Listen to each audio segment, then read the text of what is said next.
briefly going over the blood supply of the heart. So it starts with the arterial blood supply.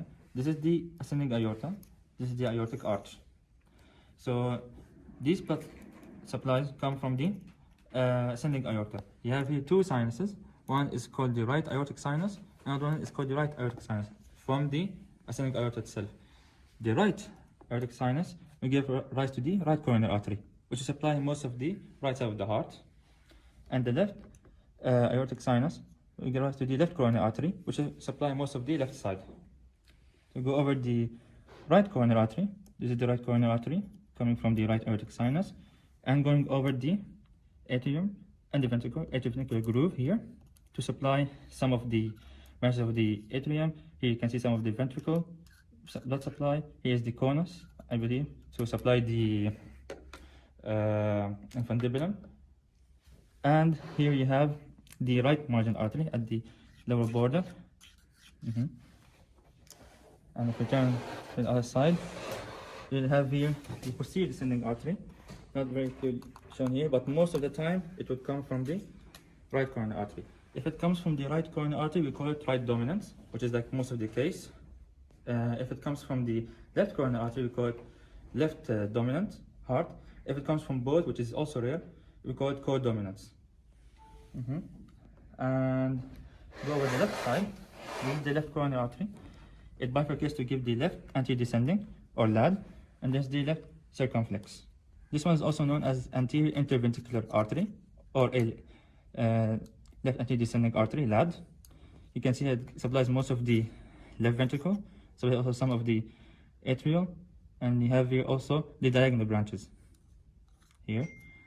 And for the left circumflex, it goes around the heart, as its name suggests, to supply also some parts of the ventricle from behind. And you can see it not very clearly shown here, but you have the left marginal or left oblique artery coming from the left circumflex most of the time. And then the anastomosis here at the back. So the anastomosis here on the back would be from the right coronary artery and the left circumflex artery, both of them together. And from the front, you have the left anterior descending artery anastomosing with the posterior descending artery. Assalamu alaikum. This is the second part of the video. We'll talk about the venous drainage of the heart.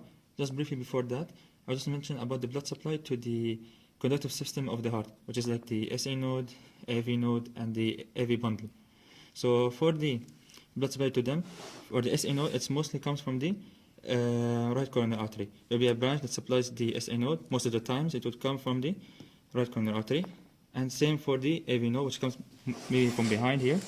There will be a branch to it. Most of the time, it also comes from the right coronary artery. But for the AV bundle, it mostly comes from the septal branches of the left anterior descending artery. There will be like some branches going into the septum, supplying the AV bundle. This for the blood supply to the conductive system.